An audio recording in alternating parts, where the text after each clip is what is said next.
Время стерло сотни имен, но это имя живет до сих пор. Иван Поддубный — человек, который доказал, сила духа сильнее судьбы.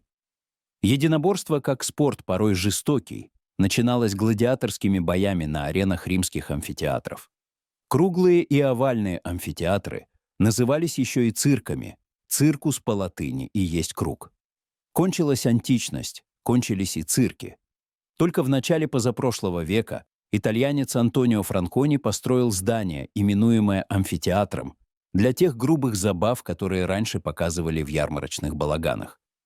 Но вышел декрет Наполеона о том, что театрами могут называться только зрелищные предприятия трагедии и высокой комедии. И Франкони пришлось переименовать свое шоу. Для этого случая он и вспомнил старинное слово «цирк». Так, вместе с ярмарочными борцами, силовые единоборства вернулись на цирковую арену. На них выросли целые поколения, причем совсем недавно, еще в начале XX века. Цирковые борцы были одним из самых популярных зрелищ. Валентин Катаев в воспоминаниях о своем детстве говорит, что французская борьба на арене цирка была тогда чем-то вроде всеобщего запоя. А теперь маленький эксперимент. При разговоре о цирковых борцах какая первая фамилия вам вспоминается? Что? Не Иван Поддубный? Не может быть! Такого практически не бывает. В этом виде спорта он всегда был вне градаций, чемпионом чемпионов. И таким останется навсегда. Он родился в 1871 году в маленьком селе Богодуховка, теперь Красеновка, Полтавской губернии, в семье потомка запорожских казаков. На российских сайтах, повествующих о жизни великого спортсмена, есть воспоминания самого Поддубного о том, как его пращур славно сражался в Полтавской битве против Карла XII.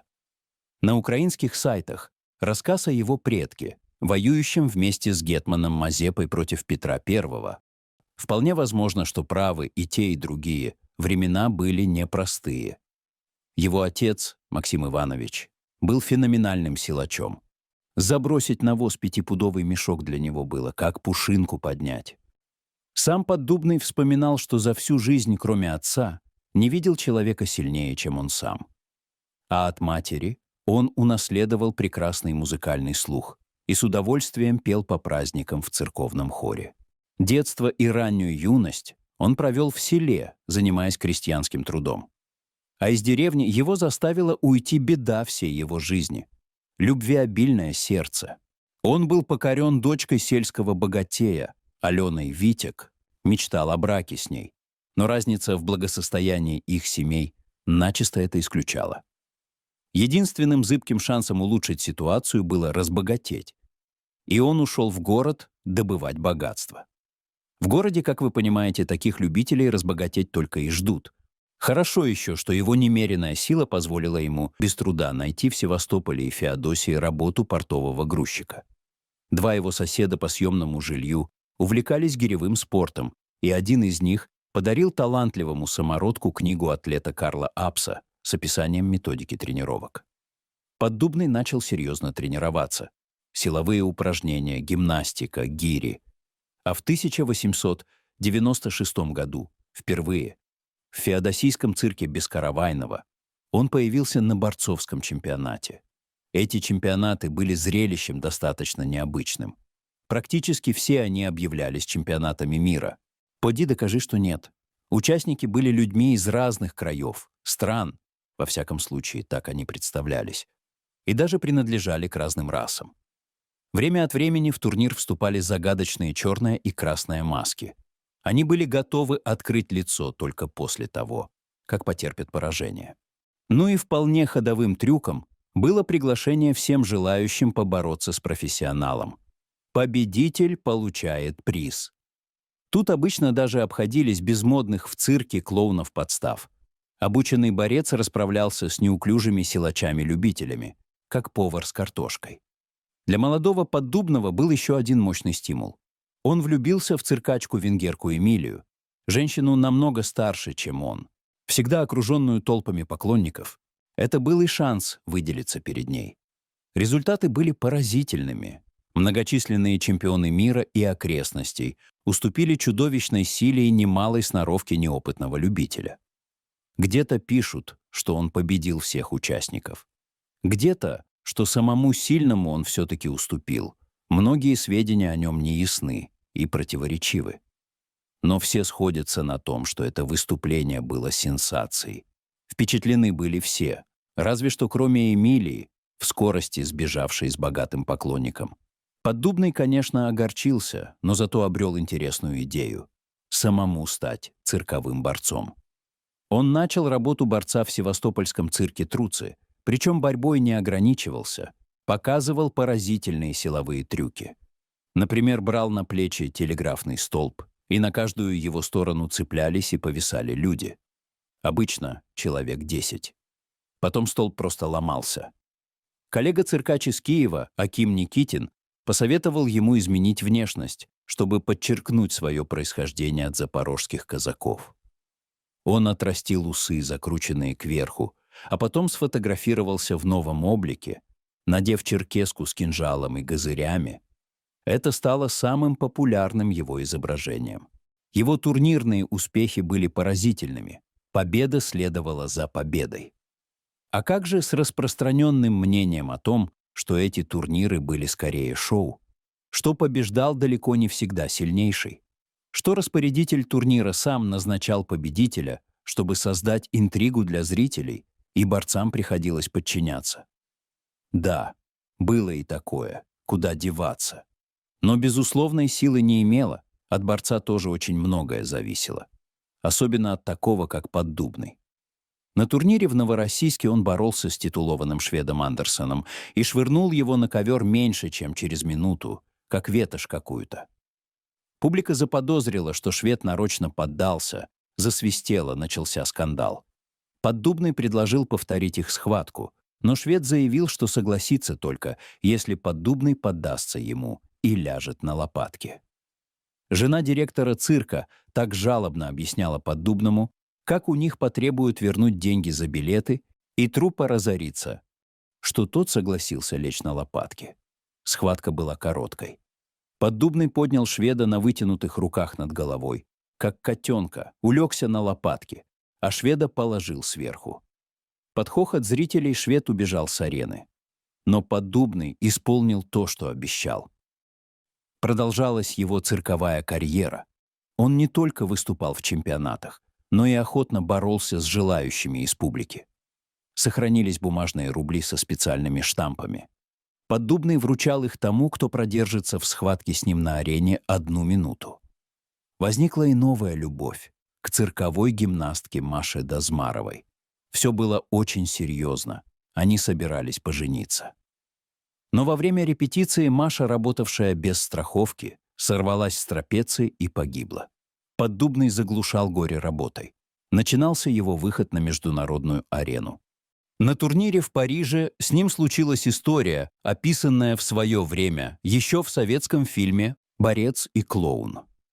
Французский борец Рауль Ле Буше перед выходом на ковер хорошенько обтерся оливковым маслом и во время борьбы просто выскальзывал из любого захвата, как обмылок из мокрых рук.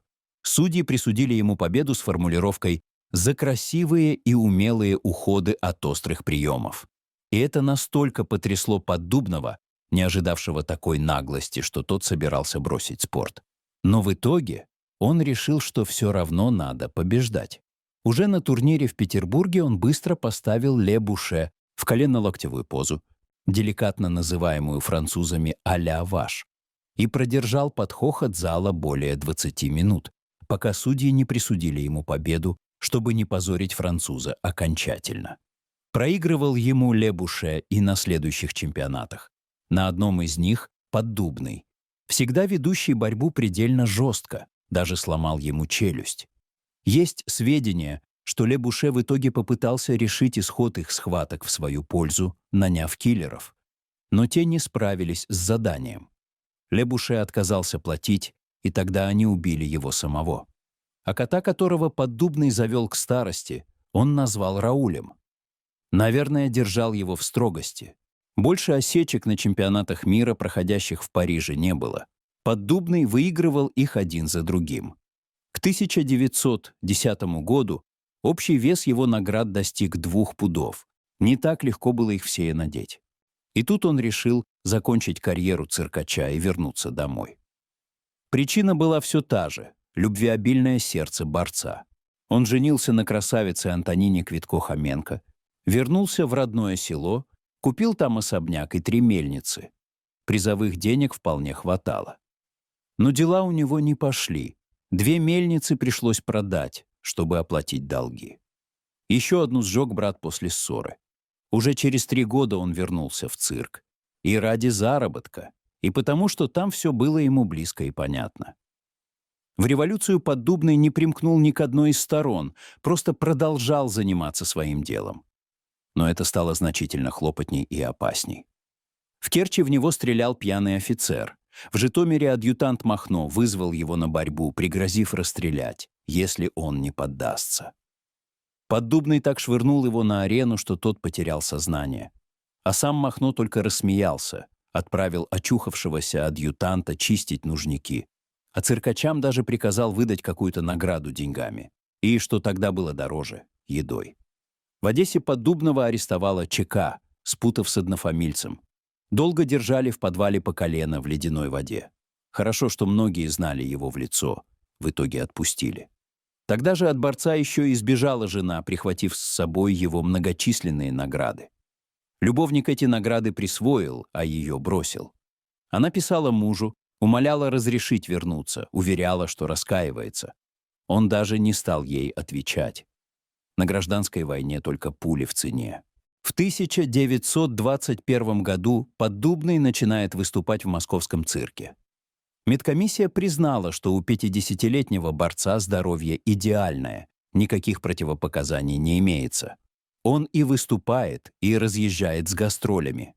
Именно на гастролях в Ростове он, наконец, встретил женщину своей мечты — Марию Семеновну Машонину. Женился на ней, и все его любовные метания как рукой сняло.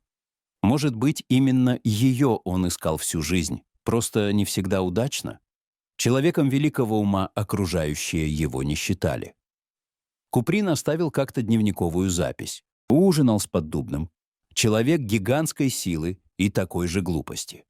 Да, читал он крайне мало, писал с ошибками, но чемпионами совсем уж глупые люди не становятся. Да и некоторые уже рассказанные выше истории, скажем, об Андерсоне и Ле Буше, явно не о глупом человеке рассказывают. Подумаем и мы о том, стоит ли считать всегда безошибочным мнение Куприна, у которого хватило ума вернуться из ужасного Парижа в прекрасную Москву именно в мае 1937 года. В 1926 году ему разрешили выезд на гастроли в США. Он быстро освоил правила тамошней борьбы и не только победил на всех турнирах, в которых участвовал, но даже выиграл конкурс красоты среди мужчин в 55 лет. К несчастью, обнаружилось, что заработанные там деньги, более $500 000 тогдашних долларов, сейчас это примерно 20 миллионов, он может получить, только приняв гражданство США. То ли его так кинули, то ли желали уговорить остаться. Он махнул на деньги рукой и вернулся домой. Вряд ли с пустыми руками, но без фантастической суммы, честно им заработанной. Правда, не все в это поверили, и это кончилось большой бедой. В 1937 году он попал в тюрьму, где его пытали электропаяльником и требовали назвать номера зарубежных счетов. Иногда это связывают с его требованием написать в его паспорте национальность украинец, а фамилию писать Поддубный. Могли, конечно, для оказания дополнительного давления вспомнить и это, хотя тогда десятки миллионов людей записывались в паспортах украинцами, и репрессий это не влекло. Но, может быть, очень уж деньги получить хотелось.